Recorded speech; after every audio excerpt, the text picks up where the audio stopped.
In the heart of the night, this world will burn bright. We will set it alight. In the heart of the night, in the heart of the night, this world will burn bright. We will set it alight. In the heart of the night.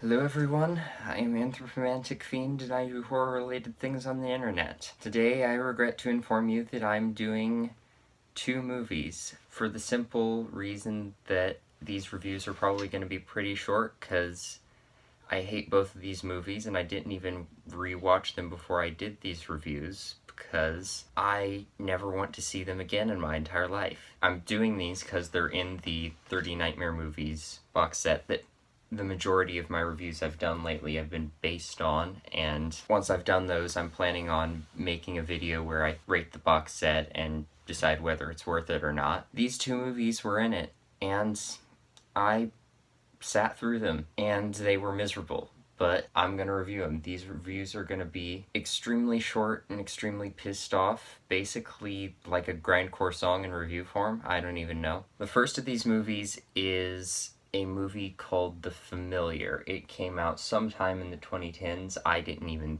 think to do research before I did this. And it stars somebody notable, some actress, and she's like the only good part of the movie. But basically what it is this guy who's like a retired pastor who becomes like I don't remember, he like owns a gun store, but basically he is living in this house and it's a relative or something that comes to visit him. It's like this woman who comes to visit him. He's like this straight and narrow, I'm assuming fairly conservative Christian guy, and she's like a very open, carefree, spirity, hippie type person. They start seeing things and hearing noises in the house, and there's like a demon in there, and it ends up possessing her, and they end up defeating it by killing her and burying her. There's something about this guy's parents that's involved somehow too,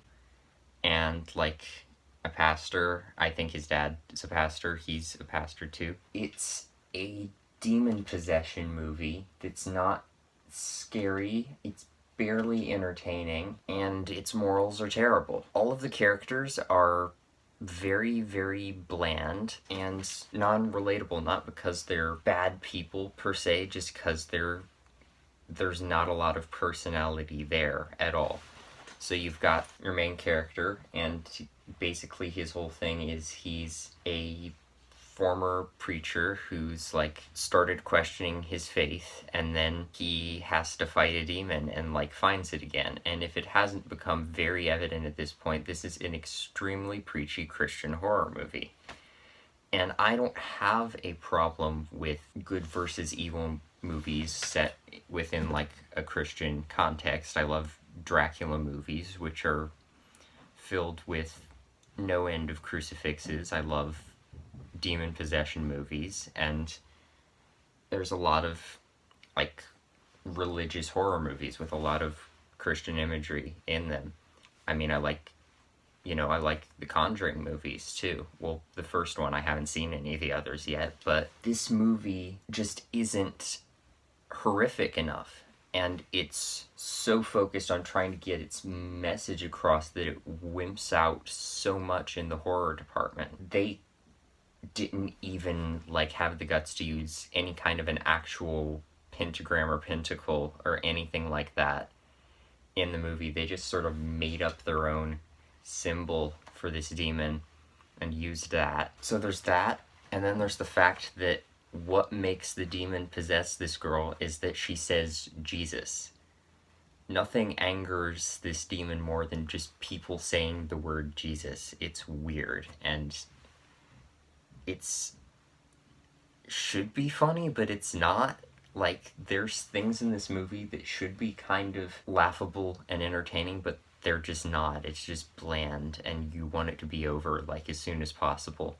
Again, the only kind of good part about it is this actress, and she's possessed by a demon, and she becomes extremely over-the-top villainy, and she's like a cartoon villain, almost, but she's actually a lot of fun, which is a shame because the demon is like the only likable character in the movie, and you're kind of rooting for her. There's just no nuance to this movie. There's no structure to this review. This is just me being angry. I'm gonna lay out all the problems with this movie. Well, first I'll say the good thing, which is it's kind of well shot. I think the soundtrack was okay, and it somewhat resembles a movie. And the acting wasn't the worst thing I've seen in the world. It's really overly preachy when it should let the story carry the moral aspect rather than just pushing all these morals at you all the time and expecting you to find that engaging. So there's that. And then there's the fact that you never really see anything happen in this movie. You don't see the demon, you just see her as a possessed thing, which is entertaining, but there's no gore or nothing horrific or even nothing resembling scary happens in this movie. It's kind of really, really boring. I mean, the final fight is fun, but you know who's gonna win, and you don't want them to win, and then they do, and then you're just like, well, that wasn't enjoyable, because you're kind of sick to death of all the characters and just want the demon to destroy everybody at that point. So there's the fact that it's just kind of bland and nothing scary happens, the fact that it's overly preachy, and there's the fact that I have no problem with a movie having morals it's trying to get across, unless those morals are, like, harmful. This movie has some very sort of undertones of, like, anti-pagan, like, sentiments, because why the demon comes is because, one, she says Jesus, and two, because she's put all of these pseudo pentagrams everywhere because they're part of her, like, her religion, her hippie religion, and everybody's just like, she thought that the spirit was trying to help her, but actually it's destroyed her and made her into a demon, and there's just a long montage of them scratching out all of these sigils that she's put everywhere and putting crosses over them, and it's just, come on. Really? It's just a bad time. I have nothing to say good about this movie except that there's some kind of fun demon possession stuff that happens, but The Familiar. Did I say that it's called The Familiar? I guess I did, but it's pretty forgettable and not good. Just avoid it. And the second movie I'm going to talk about is a movie that I think also came out in the 2010s, but I don't care. It's a movie called Meadowoods, and it's a found footage movie. And the premise is simple but ineffective. It is 3 obnoxious college kids decide that they want to murder somebody. So they plan to build a box in, like, the middle of the woods and bury one of their classmates in it. And,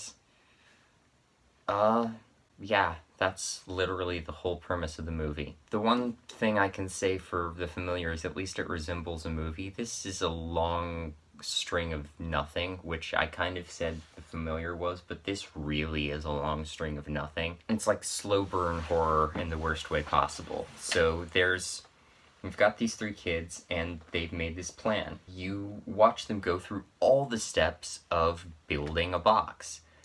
They film themselves going to the store and buying wood, and, like, having this guy come up to them and being like, I don't think you should be filming it in here. We see them building the box in the backyard and arguing with each other the entire time because it's one of those movies and all the characters suck except the person who gets buried in the box.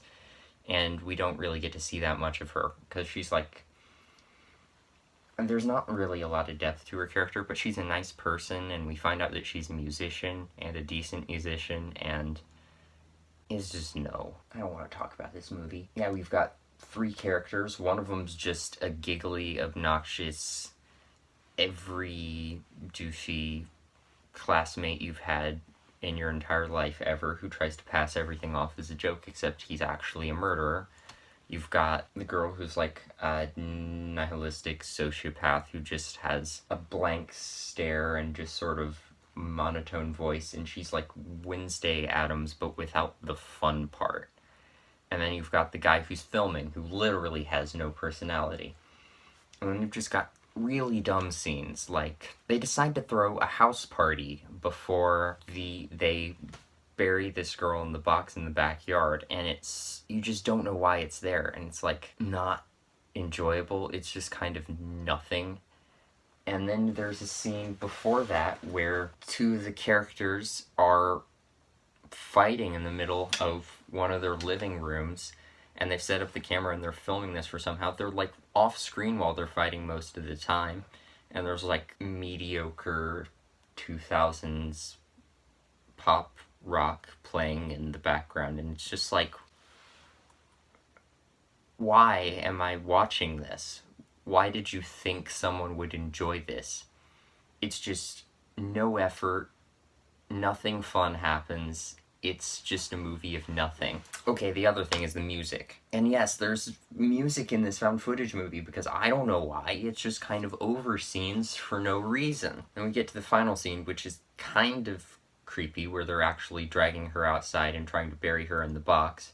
But it's all dark and shaky, and you don't even really know what happens by the end of the movie, so bleh. That's Meadowoods. I hate both of these movies. You should never watch them unless you just want to see how bad they are, and I'll just tell you right now, they're god-awful. Never watch them. Thank you for sitting through me being bored and angry. I'm gonna film another video tomorrow that'll probably be more fun and entertaining than this, but this is just your warning to never watch these movies, because they suck. Thank you for putting up with me, and I'll hopefully see you in another better video than this one.